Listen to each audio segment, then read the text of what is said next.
There are some actors we see everywhere.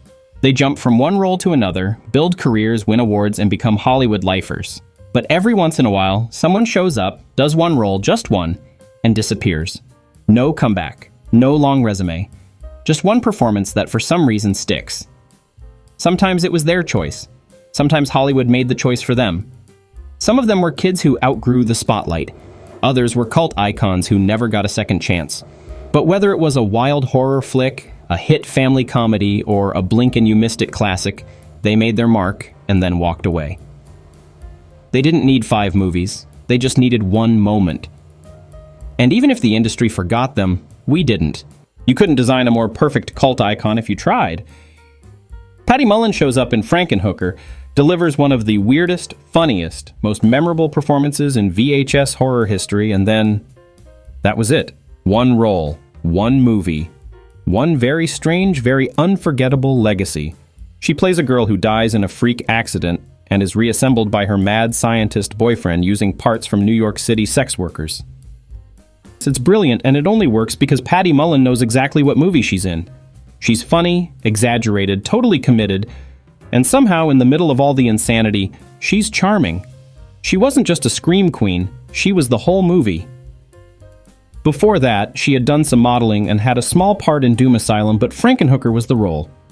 That was the one everyone remembered. And then she was gone. No sequels, no sitcoms, no comeback. Just one cult classic and decades of fans wondering where she went. In 1990, Problem Child hit theaters like a wrecking ball in a school zone, and right at the center of it all was Michael Oliver.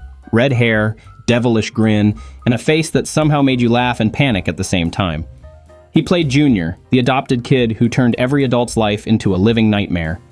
He wasn't misunderstood, or secretly sweet, or trying to teach anyone a life lesson. He was just a little menace, and people loved it. Problem Child wasn't just a hit, it was a full-blown VHS phenomenon. There were toys, backpacks, cereal promotions, and of course, a sequel. Junior came back even more chaotic, and somehow even more likable. And Michael Oliver? He nailed it, twice. Then silence. There was some behind-the-scenes drama with contracts and lawsuits, but whatever happened, Michael stepped away from Hollywood completely. No third movie, no teen heartthrob phase, no where are they now comeback. He gave us one iconic character, caused as much trouble as possible in 2 movies, and then disappeared like a kid who knew he left the place on fire. Right after Problem Child, Hollywood realized something. There was a real market for mischievous kids causing chaos in suburbia. So in 1993, Dennis the Menace hit the big screen, and this time the troublemaker came with a slingshot, blonde hair, and an almost weaponized level of innocence. Mason Gamble was Dennis. That perfect balance of sweet and destructive, of wide-eyed charm and total disaster. He wasn't trying to hurt anyone. He just had no idea how much trouble one kid could create with a garden hose and too much free time. The movie was a hit. Not just because of the story, but because of Mason. He nailed the role. Every look, every line, every moment of accidental sabotage, he was Dennis. It could have been the start of a whole franchise. It could have launched a long career. But just like that, it ended. He showed up in a few roles after, tiny parts, mostly background, and then faded out of the spotlight. No meltdown, no drama, no big tabloid exit. Just a kid who became a face everyone remembered, and then quietly stepped away. It's almost poetic. He showed up, caused a mess, made you laugh, and vanished before anyone could ground him.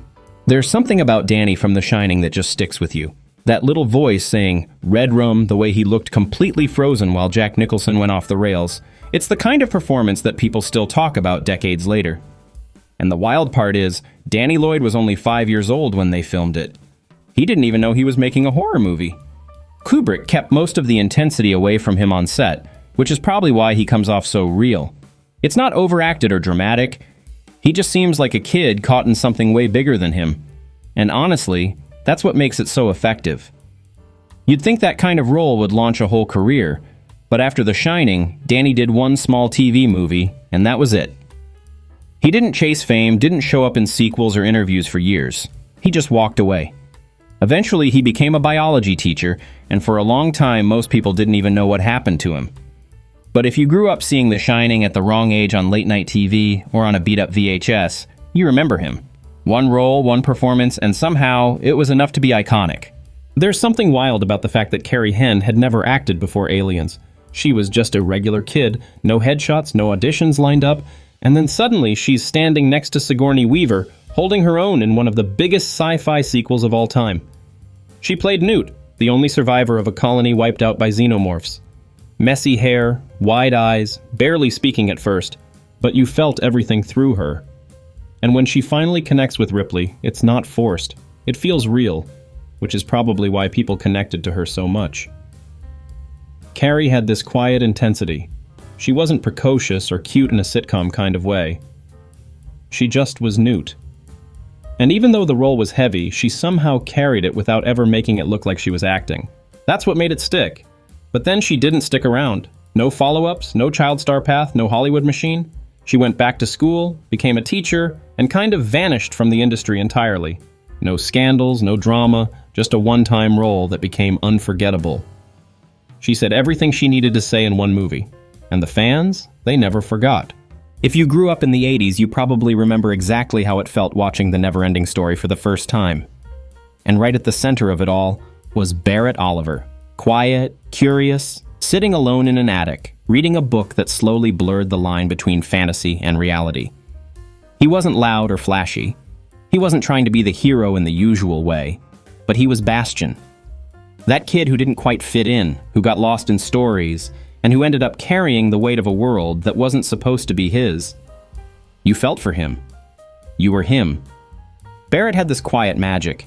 He wasn't overacting, he wasn't putting on a show, he was just naturally believable. He brought a kind of softness to the role that made the fantasy hit harder. And for a while, it looked like he'd be one of those rare child stars who'd keep going. He did a few more roles like D'Ariel and Cocoon, and then he was gone. No drama, no meltdown, he just stepped away. Years later, he reappeared. Not in Hollywood, but in the art world. He became a photographer working with antique printing processes, building a life that couldn't be further from movie sets and red carpets. And honestly, that kind of makes sense. He already gave us something timeless. One role, one story data, and for a lot of people, that was enough. Every group of movie kids had that one loud, funny, slightly out-of-control friend who somehow made everything more fun and more chaotic. In the Goonies, that kid was Chunk, and Jeff Cohen played him like he'd been born for the role.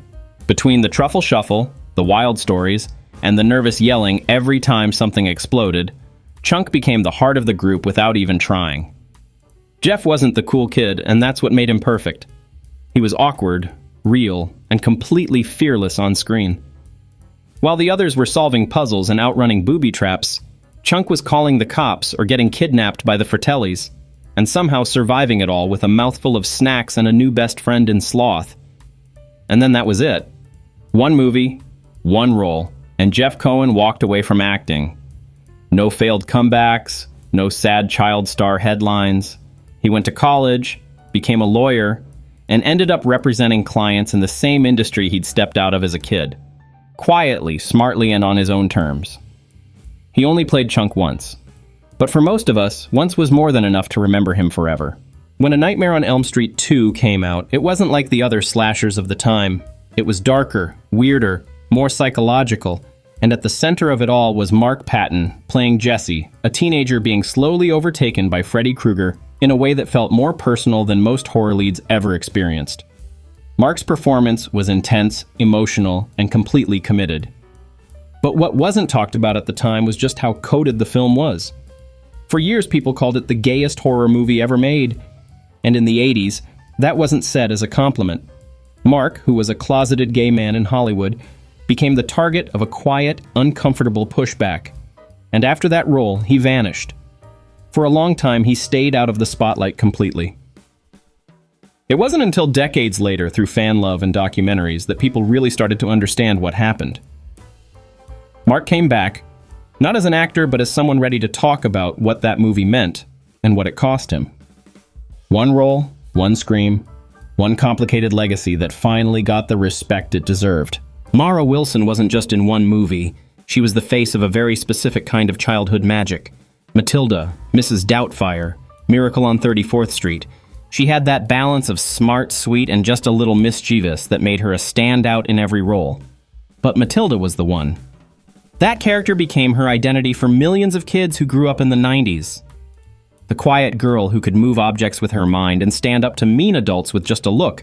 That was a superpower more relatable than flying or fighting crime. And then, she stepped away. Not in scandal, not in burnout. She just walked away from the business and found her voice elsewhere. Writing, activism, and the kind of honesty that a lot of former child stars don't always get to share. She talks openly about what it meant to grow up on screen and how hard it was to keep that going. She'll always be Matilda to a generation, but she's made it clear, one role was enough.